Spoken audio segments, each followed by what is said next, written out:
Magandang umaga. Ulit sa pa, mga Dibaya, katabi ng Happy Fiesta. Para malungkot yung iba. Smile, alam po, may kapistahan. At mga kapatid, ito po hindi lang basta kasiyahan ha. Ito hindi lang basta fiesta, may pagdiriwang kainan. Kundi, ang pinakamahalaga po dito ay mapalalim kung ano ba ang ibig sabihin ng ating ginagawa ngayon. Okay. Tingin. Focus. Okay. Sino po dito ang mahilig mamundok? Mamundok. Napunta sa bundok. Wala. Mga senior na. Hirap pa rin puro senior kasama. Hindi na makaano sa Karamihan po, may iba sa atin dito ay mahilig mamundok. Lalo mga kabataan, lalo mga college students, gusto ko mamundok. Alam niyo yun, kaya nga minsan i-homily ko na. Pagod na nga nang pumasok 5 days a week, di ba, magtatrabaho, gusto mo mamundok sa weekend, gano'n napagod yun, di ba? Pero bakit daw? Sapagkat gusto nila mag-relax, tahimik daw. Sapagkat mga kapatid, sa bundok, makakaranas na doon ng silence. Kaya nga naalala ko nung ako ay seminarista, bago kami ordinahang pari, kami nag-retreat sa Baguio, sa may Mirador, bundok, tahimik. At doon makikita po natin ang mga bagay na talagang marirealize mo, ang pagkakamali ko. At totoo, nagsasalita ang Diyos. Gusto ng katahimikan. Ngayon mga kapatid, may tanong po ako sa inyo, sino dito ang nakapunta na sa Roma?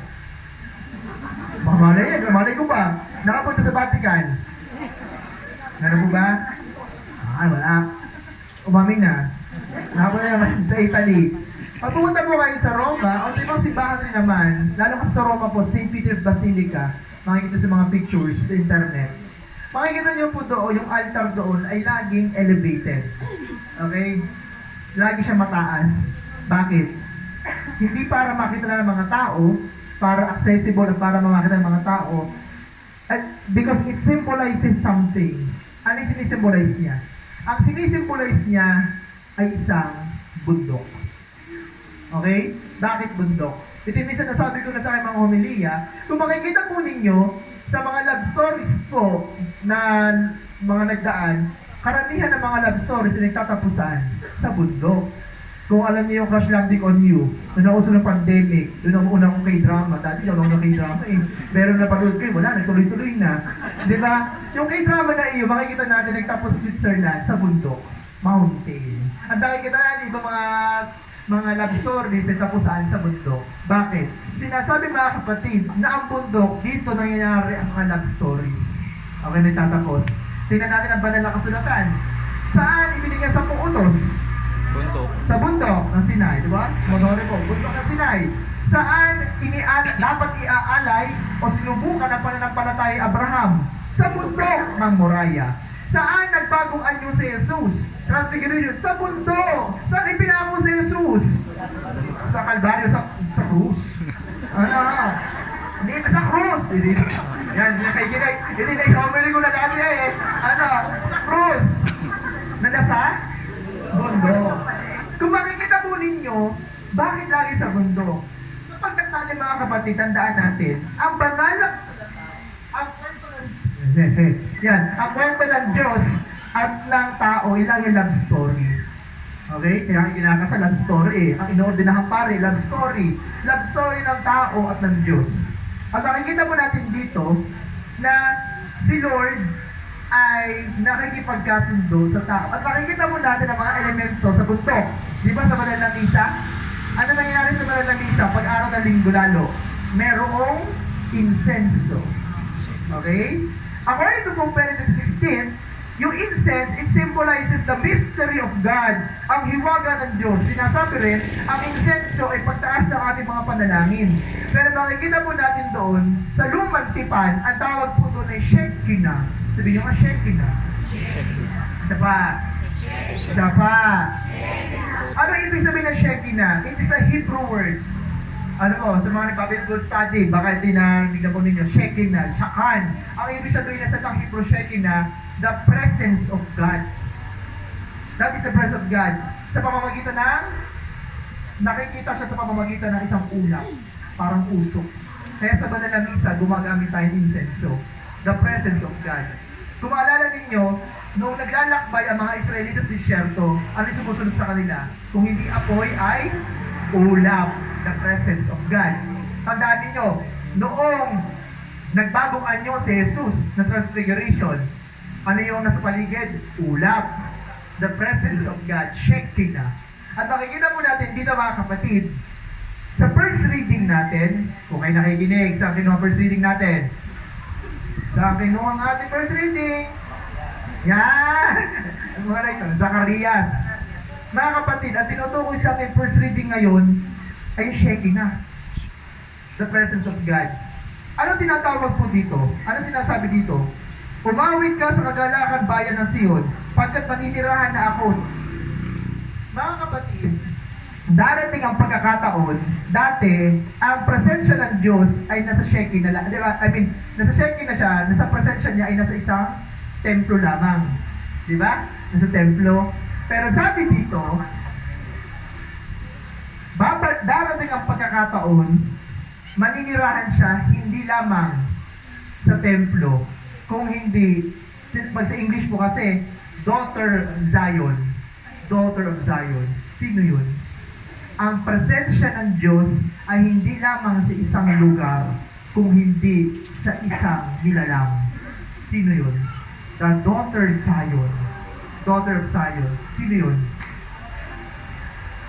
Sino po yung tinutukoy doon? Tandaan, bago dumating si Jesus, ilang libo, ilang daan taon, bago nangyari ang propesiyang ito. Darating ang pagkakataon na ang presensya ng Diyos ay wala lamang sa apat na sulok ng templo, kung hindi nasa isang tao. Sa kanya maninirahan ng Diyos. Saan? Sino yun? Mama Mary. Ang mahal na ina. Bakit si Mama Mary? Sa kanya sila pupunan. Diba? The presence of God. Diba? And the Word was made flesh. Kaya nga tayo nag-a-angelus diba? Angelus, alas 6, alas 12, alas 6 ng gabi. Ibig sabihin, and the Word was made flesh. At ang salita ay nagkatawang tao. Yung dahilan ng pagkakalikha ng mundo sa inyo ay dumating sa pagkakataon na naging isang embryo sa tiyan ng tao. The presence of God ay hindi na nakikita lamang sa templo, kundi sa tiyan ng isang tao. At makikita po natin, anong sagot dito? The last part ng first reading, manahimik sa harapan ng Panginoon. Kaya manahimik. Silence. Silence. Manahimik sa Panginoon. Mga kapatid, familiar kayo sa mga dyan, mga mongha ng Carmelite? Familiar sa mga Carmelite? Alam niyo, Carmelite order. Familiar pa mga Carmelites, mga mongha. Ano ito? Bawal ng mga mongha. Magdasal at katahimikan. Manahimik ka sa harapan ng Panginoon, mga nilalang.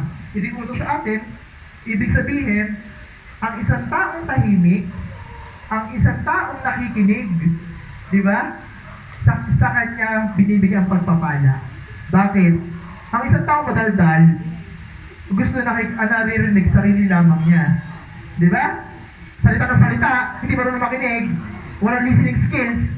Kaya minsan, di ba, selective hearing lang ibig sabihin, bahala lamang. Pero makikita natin dito, manahimik. Sapagkat sinasabi ni Pope Benedict XVI, God speaks by His silence, sa katahimikan.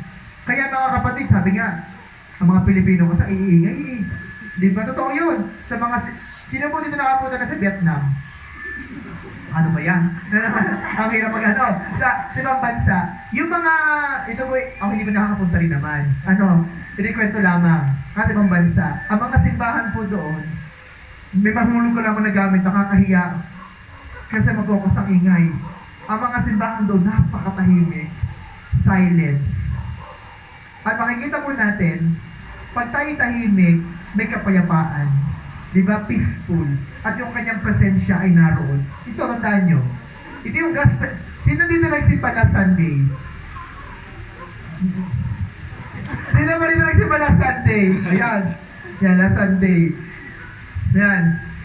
Katuloy ko po ba? Daw lang. Yan. Sino nagsimba na Sunday? Yan. Ano yung gospel natin? Doon siya sower, oh, very good. Oh, bilis mag-search, oh. Yun lang. The parable of the sower. Isang matabang lupa, doon namunga. Remember this, may correction po to. Bakit? Ang isang matabang lupa, ang ibig sabihin nun, we are created in the image and likeness of God. Diba?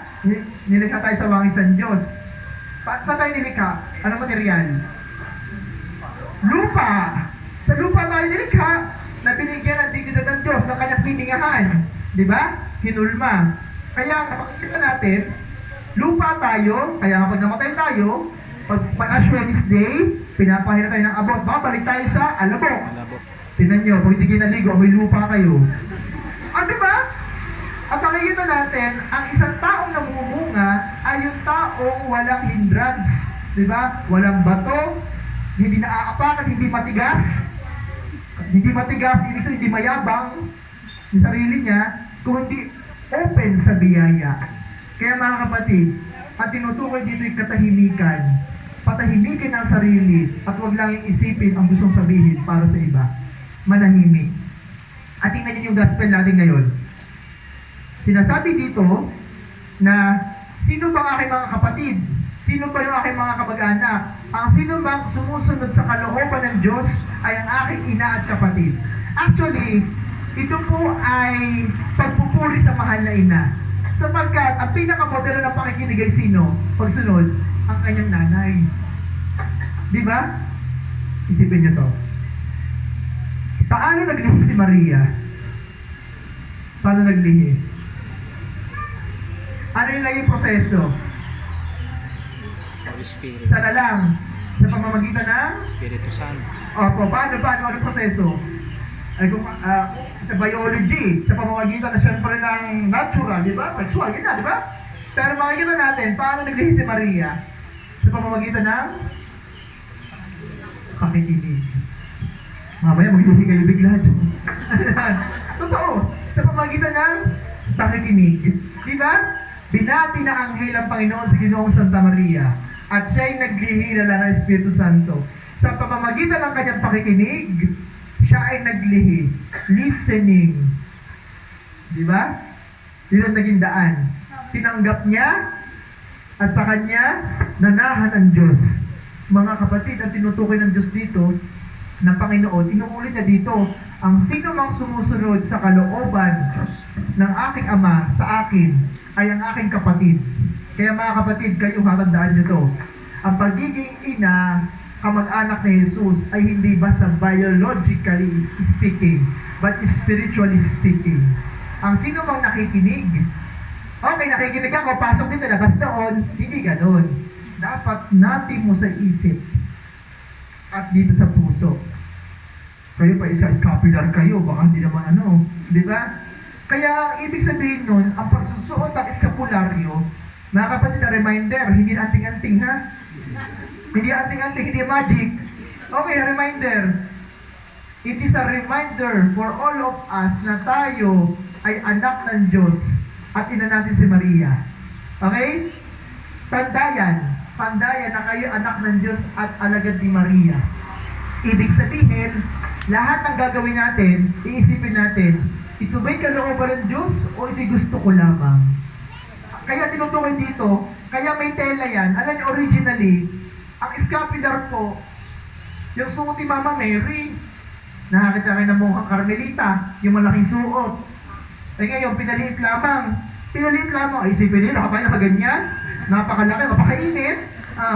Di ba? Pero hindi totoo po, ini-habito. At tayo nasusuot ang ganyan, ibig sabihin, Carmelite din, ibig nakikisa tayo sa mahal na ina.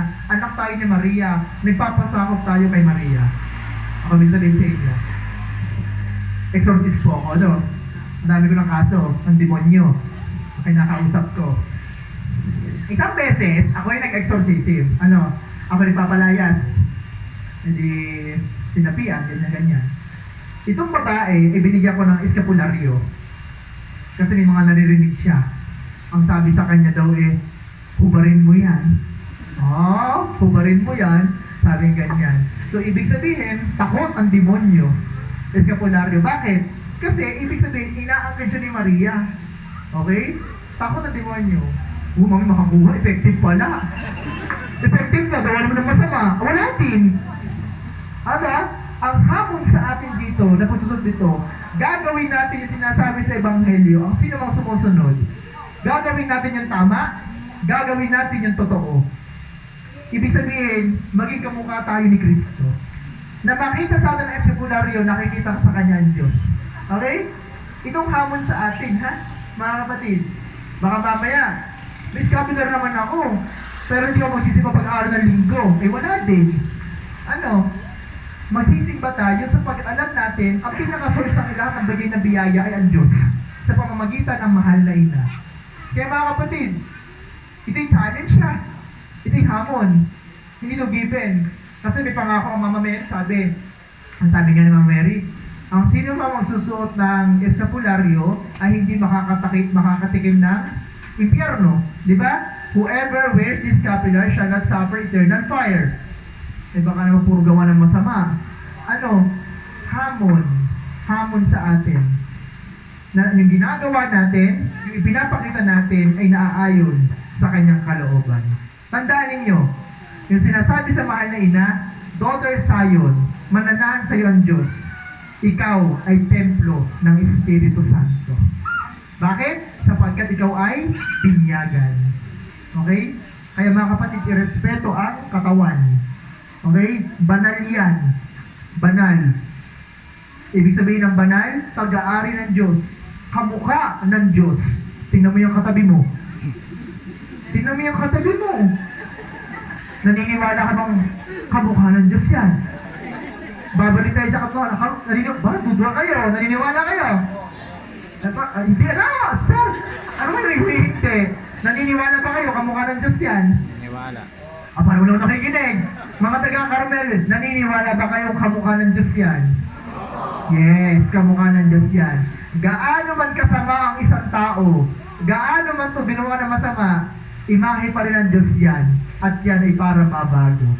Ipagdasal, tulungan, at lahat tayo magtutulungan papunta sa kalangitan. Amen.